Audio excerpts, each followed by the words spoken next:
साथ चलें। मैं आपको ले आया हूँ 15वीं शताब्दी के त्रिपुरा में, और ये है महाराजा धर्ममाणिक के प्रथम का राज दरबार। महाराज ने आज एक खास वजह से अपने चीनतई दुर्लभेंद्र को बुलवाया है। ब्राह्मण श्रेष्ठ, आप केवल शास्त्रों के ही ज्ञाता नहीं, आपको हमारे राजवंश का संपूर्ण इतिहास भी कंठस्थ है। मेरी इच्छा है कि आप सरल भाषा में वो कथा हमें सुनाएं और हमारे राजकवि बाणेश्वर और शुक्रेश्वर उसे ग्रंथ का स्वरूप दें। हे धर्मावतार, आपकी ये इच्छा श्रेयस्कर है, इसलिए मैं इसे अवश्य पूरी करूंगा। त्रिपुरा पर शासन करने वाले चंद्रवंश का इतिहास इतना ओजस्वी है कि उसे बार बार कहा और सुना जाना चाहिए।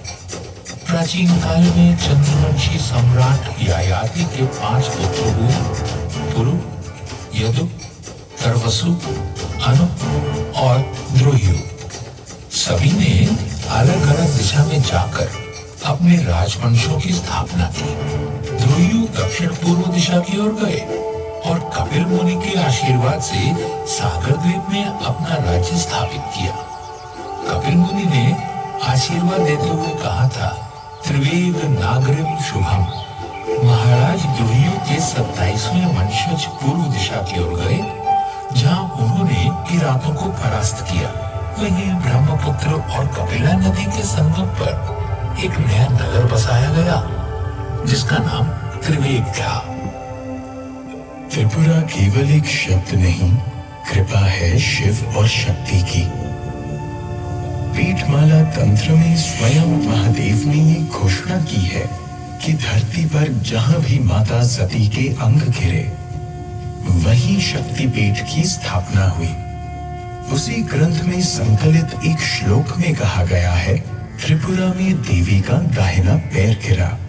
पूजनीय देवी को त्रिपुरा सुंदरी कहा जाता है और यहाँ स्थापित शिव का नाम त्रिपुरेश भैरव हुआ।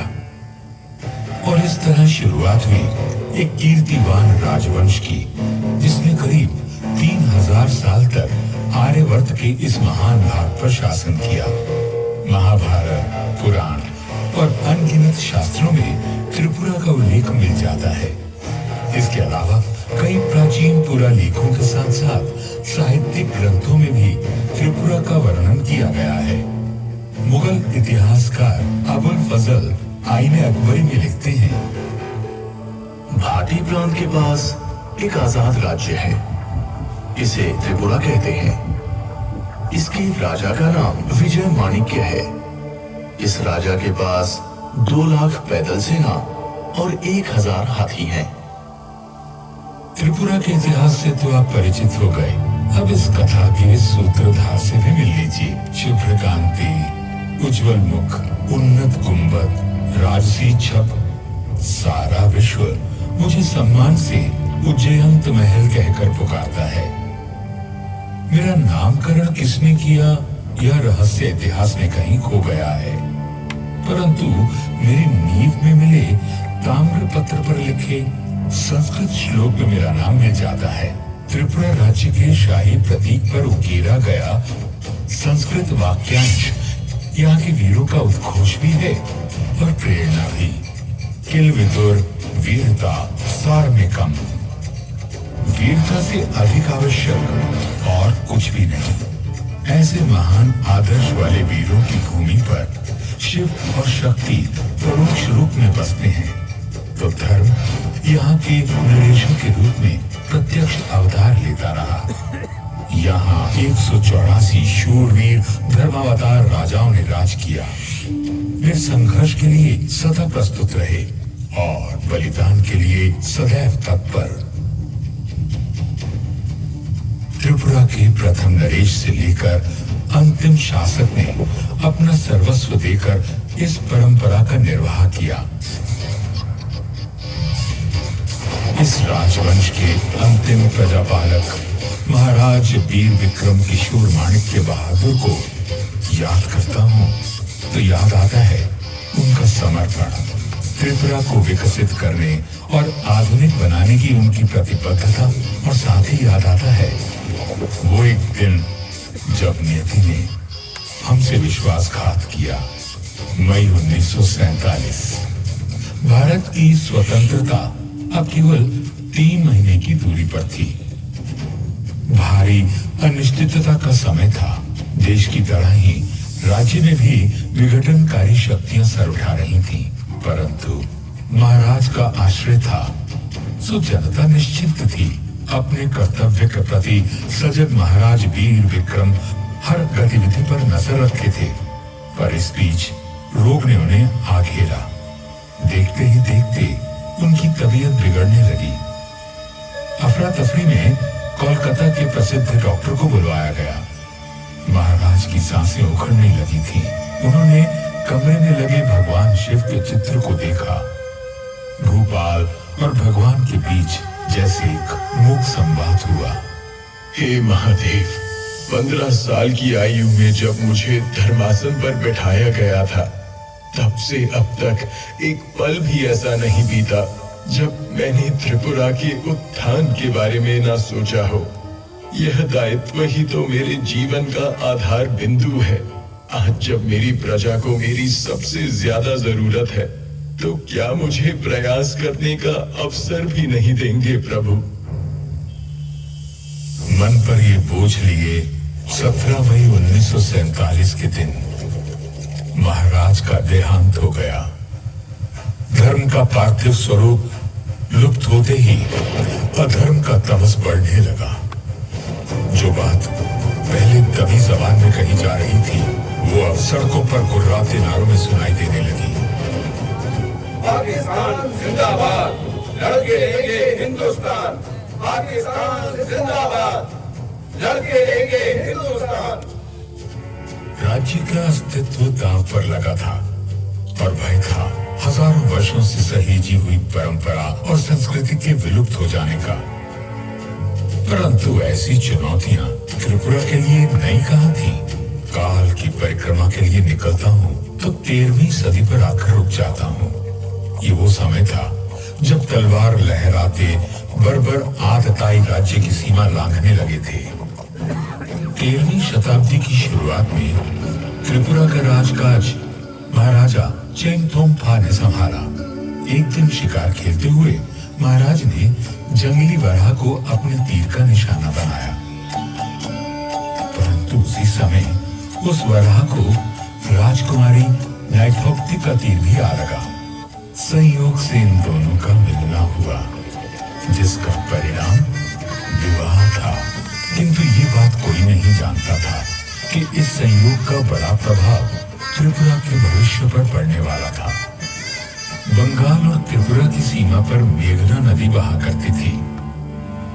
जब बंगाल पर मुस्लिम शासकों का कब्जा हुआ तो त्रिपुरा भी सुरक्षित न रहा। बंगाल की ओर से लूटपाट करने हिरावंत खान अक्सर त्रिपुरा में घुसपैठ करने लगा। महाराज चेंगथोंगफा ने लुटेरे को खदेड़ भगाया, परंतु हिरावंत खान फिर लौटा और इस बार उसके साथ गौर की विशाल तुर्की सेना भी थी। महाराज असमंजस में पड़ गए। महाराज, आप यहाँ एकांत में? बाहर सभी सेनाध्यक्ष आपकी राह देख रहे हैं। सेना अध्यक्षों से मिलकर कहूंगा क्या महारानी? हिरावंत खान की सेना से टक्कर लेना आत्मघात है। समर्पण से तो मृत्यु उत्तम है। आप समझ नहीं रही हैं महारानी। सुबह से मेरी आंख फड़क रही है। ये शुभ संकेत नहीं है। धर्मावतार जब शत्रु द्वार तक आ पहुंचे तो वीर पुरुष की भुजाएं फड़कती हैं। यदि आपको अनिश्चय ने स्तब्ध कर दिया है तो हिरावंत खान का मुकाबला मैं करूंगी। और महारानी ने ऐसा ही किया। विकराल गज पर सवार महारानी नैथोक्ति क्रुद्ध माता त्रिपुरा सुंदरी का रूप लग रही थी। उनका हाथी ऐसे गरजता था मानो इंद्र के ऐरावत को चुनौती दे रहा हो। महारानी की चीत्कार ने त्रिपुरा की सेना को और अधिक प्रोत्साहित किया और अपने पराक्रम से त्रिपुरा के वीरों ने अपने राज्य की रक्षा की। 1240 में हुए इस युद्ध में त्रिपुरा की जीत हुई और महारानी त्रिपुरा सुंदरी के नाम से प्रख्यात हुई। परंतु यह समर आने वाले विकट समय की चेतावनी बनकर आया था। 15वीं सदी के अंत में महाराज धन्य माणिक्य का उदय हुआ, जो उतना ही नाटकीय था जितना चंद्रगुप्त मौर्य द्वारा राज्य प्राप्त करना। षड्यंत्रकारी सभासदों और सेनापतियों का वध कर उन्होंने अपना अधिकार पाया। महाराज धन्य माणिक्य का सामना बार बार बंगाल के सुल्तान हुसैन शाह से हुआ।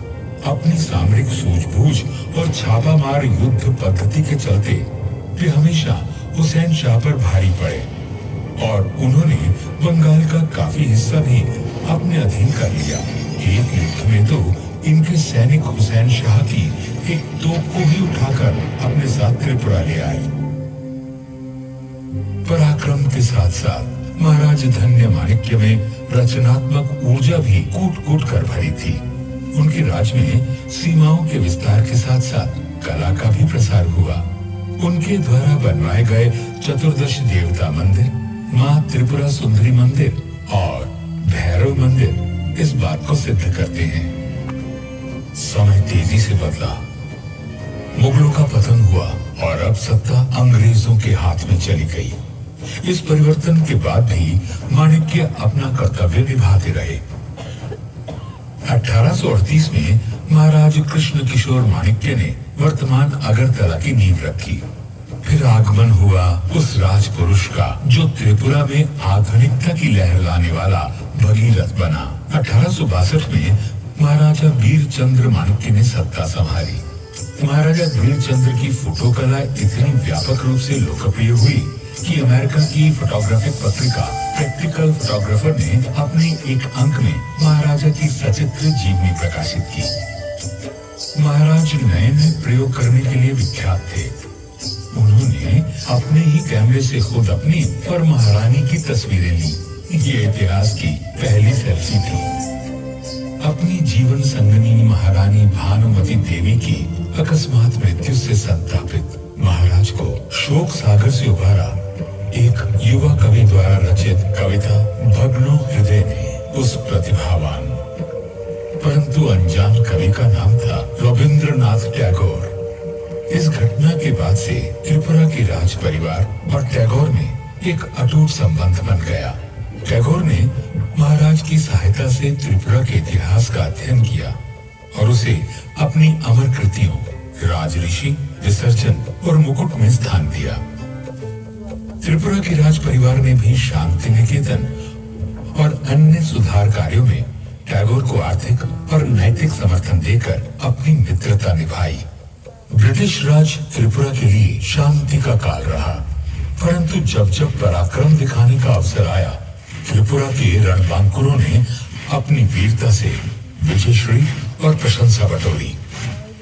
द्वितीय विश्व युद्ध के समय जब जापानी फौज भारत की ओर अग्रसर थी, तब त्रिपुरा ने बर्मा में हो रहे युद्ध के लिए अपनी सेना भेजी और भारत पर जापानी आक्रमण को रोकने में एक महत्वपूर्ण सैन्य भूमिका निभाई। महाराजा वीर विक्रम द्वारा तैयार की गई फर्स्ट त्रिपुरा राइफल्स ने जापानी अतिक्रमण को कुचल कर रख दिया। अंग्रेज अफसरों से सम्मान और प्रशंसा पाकर त्रिपुरा के वीरों ने मातृभूमि को गौरव प्रदान किया। उच्च आदर्शों और महान नरेशों वाला माणिक्य राजवंश कभी भी अपने राजधर्म से विमुख नहीं हुआ, परंतु हर उज्जवल सूर्य अपनी यात्रा पूरी कर अस्त हो ही जाता है। भारत की आजादी से 3 महीने पहले महाराज वीर विक्रम किशोर माणिक्य बहादुर का निधन त्रिपुरा के लिए प्रलय के समान था।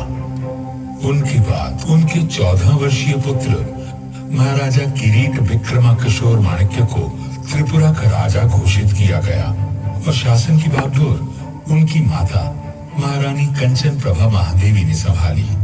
परंतु महाराज वीर विक्रम की मृत्यु के बाद एक दिन ऐसा नहीं बीता जब राज्य में दंगा फसाद ना हुआ हो। यदि महाराजा वीर विक्रम 3 महीने और जीवित रहते तो वे मुस्लिम लीग की डायरेक्ट एक्शन से होने वाले विध्वंस को रोक सकते थे। त्रिपुरा की सरकार अराजकता की ओर बढ़ रही थी। हर तरफ मारकाट मची थी और उस पर त्रिपुरा पर पाकिस्तान का कब्जा होने का खतरा अलग से था। इस घोर निराशा के काल में एक बार फिर नारी शक्ति ने राज्य की रक्षा की। 13वीं सदी में महारानी त्रिपुरा सुंदरी ने दुश्मन से लोहा लेने के लिए तलवार उठाई थी। अब वर्षों बाद क्षत्राणी कंचन प्रभा महादेवी ने महत्वपूर्ण निर्णय लेकर अपने राज्य को सुरक्षित किया। त्रिपुरा के कई महान सपूतों ने अपनी मातृभूमि को बचाने के लिए आंदोलन किया और महारानी की शक्ति बढ़ाई। महारानी ने तत्कालीन केंद्रीय गृह मंत्री श्री वल्लभ भाई पटेल को त्रिपुरा के हालात से अवगत कराया। बाद में महारानी खुद नई दिल्ली में केंद्रीय गृह मंत्री पटेल के साथ इस मुद्दे पर चर्चा करने गईं। अतिरिक्त बलों को त्रिपुरा भेजा गया और राज्य की स्थिति में सुधार हुआ। 9 सितंबर 1949 को त्रिपुरा विलय समझौते पर महारानी ने हस्ताक्षर किए, जिसके परिणाम स्वरूप त्रिपुरा भारत का पार्ट सी राज्य बन गया। माणिक्य राजवंश का गौरवशाली राज्यकाल पूर्ण हुआ और त्रिपुरा एक उज्जवल भविष्य की ओर बढ़ चला। आज त्रिपुरा भारत का बेशक तीसरा सबसे छोटा राज्य है, परंतु इसकी परिधि में हजारों वर्षों का प्रेरणादायक इतिहास है, उत्कृष्ट कला है, विस्तृत ज्ञान है और संजोई हुई धरोहर है भारत की संस्कृति की। त्रिपुरा का श्रेष्ठ संसाधन उसके नागरिक हैं, जिन्हें विरासत में वो गुण मिले हैं जो इस राज्य को निरंतर चरमोत्कर्ष की ओर ले जा रहे हैं। यहाँ बच्चों को बुनियादी शिक्षा मुफ्त दी जाती है और साक्षरता में त्रिपुरा देश के कई राज्यों से काफी आगे है। जहाँ एक और इस प्रदेश में प्राकृतिक संसाधनों का अमूल्य भंडार है, वहीं यहाँ के मंदिर, महल और प्राकृतिक सौंदर्य हर वर्ष अनगिनत पर्यटकों को अपनी ओर आकर्षित करते हैं। त्रिपुरा नाम की गागर में संभावनाओं का असीम सागर है। तिल विदुर वीरता सार में कम का आदर्श अपने दिल में लिए कर्मठ त्रिपुरावासी अपने राज्य को देश का गौरव बनाने के लिए सतत प्रयासरत हैं। सबकी मंशा बस यही है, ओजस्वी त्रिपुरा, तेजस्वी त्रिपुरा, उज्जयंत त्रिपुरा की युग युगांतर तक जय हो।